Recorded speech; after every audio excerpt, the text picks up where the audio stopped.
Shalom sahabat yang baik hati, salam sehat selalu bagi kita semuanya.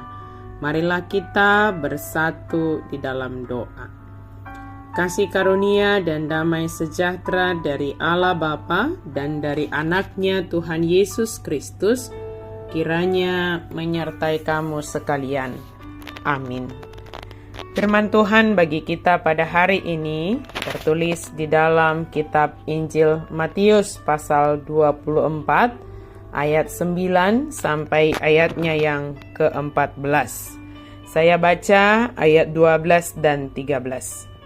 Dan karena makin bertambahnya kedurhakaan, maka kasih kebanyakan orang akan menjadi dingin. Tetapi orang yang bertahan sampai pada kesudahannya akan selamat. Jadi alalam rarat nasouhum lam tunggalina ma haholongon niro hadijol magodangan. Alai namanahan rodi ujung ido paluaonna. Orang yang bertahan sampai kesudahannya akan selamat. Dalam kitab Perjanjian Lama sering menyebut tentang nabi-nabi palsu, atau dalam kitab Perjanjian Baru ajaran-ajaran sesat. Tetapi mereka mengaku sebagai penerima pesan Allah. Mereka memberitakan pesan tentang apa yang hanya menyukakan telinga dari pendengarnya. Misalnya hanya memberitakan tentang kesuksesan saja, kekayaan saja, apa yang menyenangkan hati pendengarnya saja. Mereka bisa saja mengatakan apa yang orang ingin dengar. Bahkan ketika bangsa itu tidak mengikuti Allah sebagaimana seharusnya, ada nabi-nabi palsu pada zaman itu, dan sekarang ini juga mereka tetap ada. Para pengajar-pengajar palsu ini adalah orang-orang yang melakukan dan memimpin, menyampaikan kepada orang-orang apa yang mereka ingin dengar. Misalnya, Allah ingin kamu menjadi kaya, tetapi tidak dilanjutkan dengan kalimat, tetapi harus dari jalan yang benar, yang sesuai dengan kehendak Tuhan. Sehingga orang yang mendengarkan menganggap bahwa segala cara dapat dilakukan untuk menjadi kaya, sebab Allah ingin umatnya kaya. Yesus mengatakan guru-guru palsu akan datang, dan dia memperingatkan murid-muridnya, sebagaimana dia juga memperingatkan kita, agar tidak mendengarkan perkataan-perkataan sesat, ajaran-ajaran guru-guru palsu itu yang sangat berbahaya. Dengan ajaran-ajaran palsu dan moral yang melonggarkan, muncullah penyakit yang menghancurkan, yaitu hilangnya kasih sejati terhadap Allah dan sesama manusia. Dosa membuat kasih kepada Allah dan sesama menjadi dingin, karena kita menjadi fokus dan hanya memikirkan peduli kepada diri sendiri. Kita tidak dapat benar-benar mengasihi jika kita hanya memikirkan dan peduli kepada diri kita sendiri.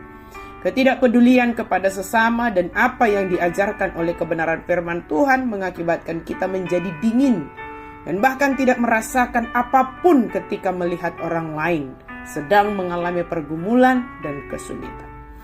Yang bertahan hingga kesudahannya artinya yang tetap menunjukkan kasih kepada Allah teruji dalam segala keadaan. Dia tetap mengasihi Allah, mengasihi sesama, bahkan mengasihi musuh, adalah yang akan diselamatkan. Sebab kasih yang dinyatakannya adalah kasih yang berasal dari Kristus. Kasih karena iman percaya kepada Yesus Kristus. Orang yang memiliki kasih yang hangat tentu adalah kasih yang berasal dari Yesus Kristus. Dia sanggup mengasihi Allah, sesama, seperti diri sendiri, bahkan mengasihi musuh. Hatinya selalu terbuka untuk dipenuhi dan dikuasai oleh kebenaran firman Tuhan. Tidak sekedar mau mendengarkan apa yang mengenakkan telinga saja, yang hanya menyenangkan hati saja. Jika mendapat teguran dari firman Tuhan, maka dengan segala kerendahan hati datang ke hadapan Tuhan, menyesali segala dosa, bersyukur dan berjanji untuk hidup dalam pertobatan. Jika mendengarkan kebenaran firman Tuhan yang berbicara tentang tindakan berbelas kasih, maka dia dengan sukacita melakukannya bukan dengan kelebihannya, tetapi dari apa yang diberikan Tuhan kepadanya dengan sukacita. Sahabat yang baik hati, marilah kita dengan sungguh mendengarkan kebenaran firman Tuhan. Janganlah hanya mau mendengarkan apa yang enak di telinga saja, tetapi bertentangan dengan firman Tuhan. Adalah lebih baik kata-kata yang pedas namun seturut dengan kebenaran firman Tuhan daripada kata-kata yang lembut tetapi bertentangan dengan firman Tuhan. Bertahanlah di dalam firman Tuhan itu. Sebab itulah kekuatan kita. Bersaksilah, saksikanlah, perkatakanlah imanmu itu. Perkatakanlah Injil itu, firman Tuhan itu, dan kerajaan Allah itu. Sebab itu kekuatan kita. Ketika kita semakin memperkatakannya, ketika kita semakin mengulangnya, kita semakin dikuatkan oleh Tuhan. Dan itu menjadi kekuatan kita untuk tetap bertahan. Dan kita beroleh keselamatan di dalam Yesus Kristus.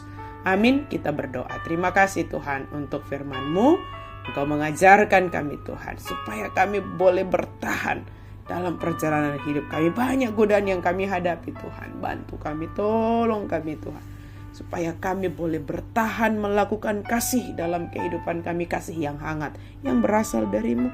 Kami bertahan melakukan kebenaran sekalipun godaan di sekitar kami itu sungguh sangat banyak menggoda kami melakukan sesuatu yang salah. Tetapi kami percaya, kami mau berserah kepada Tuhan. Kami mau berjuang, kami mau bertekun. Sekalipun kami menghadapi siksaan, ejekan, hinaan, tapi kami mau bertahan, menunjukkan bahwa kami teruji sebagai pengikut Kristus yang setia melakukan apa yang Engkau perintahkan. Dalam nama Yesus kami berdoa dan bersyukur. Amin.